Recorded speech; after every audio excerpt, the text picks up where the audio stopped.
E vem conferir a crítica do filme Rasca Does Not a Dream, a Sister Venturing Out.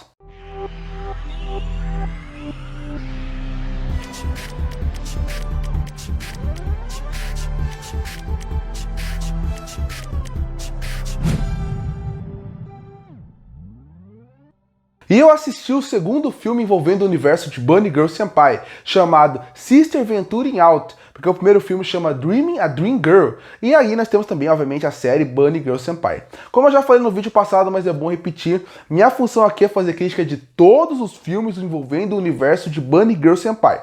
Para depois disso, lá na frente, trazer a crítica da segunda temporada e explorar mais esse universo que eu achei tão rico e tão interessante. Mas eu admito, esse Venturing Out foi a pior parte da obra até agora pra mim, esse filme. Ele é um filme bom, ele é um filme que acrescenta bastante coisa pro universo, mas eu acho que considerando o anime, o primeiro filme, essa até agora é a obra mais fraca que se envolve esse universo. Começa com o começo. O começo ele promete algo muito promissor, que seria o encontro do protagonista com a Mai na praia. Só que uma Mai criança, uma Mai que não reconhece ela, e uma Mai que parece que...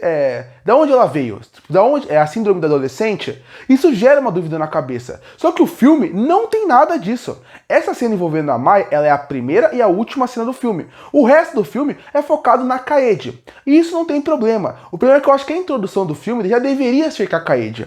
E por que eu falo que esse filme é o pior de todos envolvendo esse universo? Porque esse filme, ele é o que menos usa a ideia da ciência, como toda a parte da Kaede no anime é. Quando chega no final da temporada, na primeira temporada, existe o arco da Kaede, que é o arco que ela deixa de ser aquela menina com amnésia bobinha e se transforma na menina realmente que ela é, uma menina mais adulta, mais adolescente. Aqui, e essa parte do anime, você vê que não tem muita parte da química, da física, do sobrenatural que eles tentam impregnar dentro da obra. Não, é a parte mais humana da obra. E o filme tenta seguir isso. Só que quando você sai da parte humana, você vira um anime muito mais pessoal. E tudo bem. Só que eu acho que precisariam de roteiristas mais inteligentes para escrever sobre isso. Porque o que faz a base de Bunny Girl Senpai ser super interessante é contar, desenvolver elementos reais dentro da obra, seja depressão, seja exclusão social, seja bullying, seja até a fama, mas você trata isso com uma metáfora de algo científico, de uma ilusão que não existe no nosso mundo, para poder prender o público. Nas arcos da Kaede não tem isso, eles realmente querem ir para um lado mais humano. E quando você perde esse elemento, você tem que focar que o roteiro vai ser muito bom em desenvolver os personagens, desenvolver a narrativa deles, dar um roteiro muito mais promissor, e eu não acho que é isso que eles conseguem fazer aqui. Ele é um roteiro que ele continua apresentando muito bem a personagem.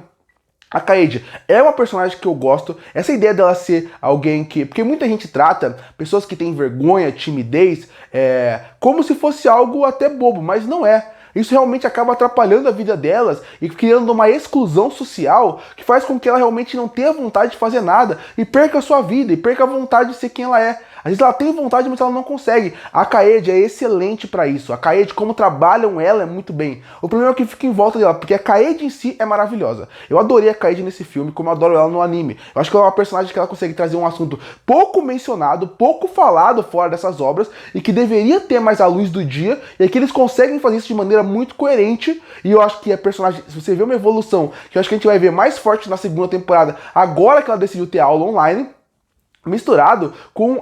mas o problema é o que fica na sua volta. A sua volta, como desenvolve a ideia do estudo, a ideia do Estado, eu acho que esse é um problema. Porque esse filme deveria fazer uma crítica a escolas, deveria fazer uma crítica ao estudo, deveria fazer uma crítica de como não tem suporte suficiente das pessoas para quem sofre com qualquer tipo de problema. O filme não faz isso. A Kaede é uma boa metáfora para você tem que se descobrir, você tem que escolher seu próximo passo, você tem que ser quem você quiser. Mas o resto do filme, que deveria ser uma crítica forte a como as escolas normalmente não dão suporte para muitos alunos, como eles fingem que dão suporte para poder se proteger de próprias críticas, isso eles não fazem de maneira nenhuma, e aí é que vive o calcanhar de Aquiles desse filme. Se ele não quer ser um filme que vai tratar mais do mito, como a parte da exclusão social, como uma metáfora, então vai fundo no que você tem que mostrar, vai fundo em por que a Kaede está lá. Vale lembrar, a gente sabe porque a Kaede não está indo para a escola, ela não vai para a escola porque lá no anime explica que ela sofria bullying na internet, que fez ela ter vergonha de sair de casa. Isso nunca mais é mencionado, isso é muito importante ser relacionado aqui. Então o filme tem a faca e o queijo na mão, e ele se perde não fazendo isso. Ele se perde não fazendo isso, e aí vira uma parte do filme muito boa, que é da Kaede, com uma ótima mensagem, com uma personagem forte e interessante,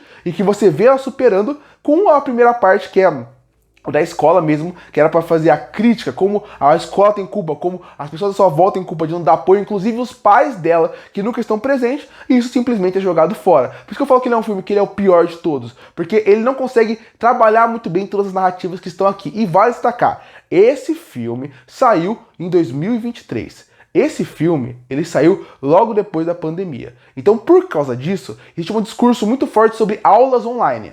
E isso é outra coisa que eles deveriam discutir. O filme não fala como se existisse a pandemia, mas ele saiu logo depois disso. E por isso que ela tem essa ideia de aulas online. Porque sempre existiu aulas online, mas depois de tudo o problema que a gente passou, aí ficou mais forte e virou uma narrativa para dentro do filme. Eu acho que uma narrativa atual, uma narrativa interessante, pro ano que ela saiu é muito interessante, mas ainda faltava mais. É um filme que tem uma animação mediana, porque ele mantém a animação, quando você vê filme, você vê que ele tem uma evolução de animação, porque o último filme tinha sido em 2019 e passou alguns anos para sair esse filme. Então, tecnicamente, você vê uma evolução na animação, mas ainda poderia ser melhor, ainda poderia ter mais detalhamentos, poderia ser mais forte, sendo a quantidade de anos que ficou em produção. No fim, Rascal Does Not a Dream of Venturing Out é aquele filme que você vê que ele tem um potencial, ele tem coisas muito boas, ele ainda é um filme muito bom que vale a pena, principalmente pelas discussões que são impregnadas, mas o filme poderia ser muito melhor. E por isso que eu fecho Rascal Does Not a Dream a Sister Venturing Out com uma nota 7,5 de 10. Curte ou fortalecer o canal, se inscreve para não perder os próximos vídeos. E aí, o que achou do filme de Bunny Girl Senpai? Comenta aqui embaixo. Eu volto no próximo vídeo.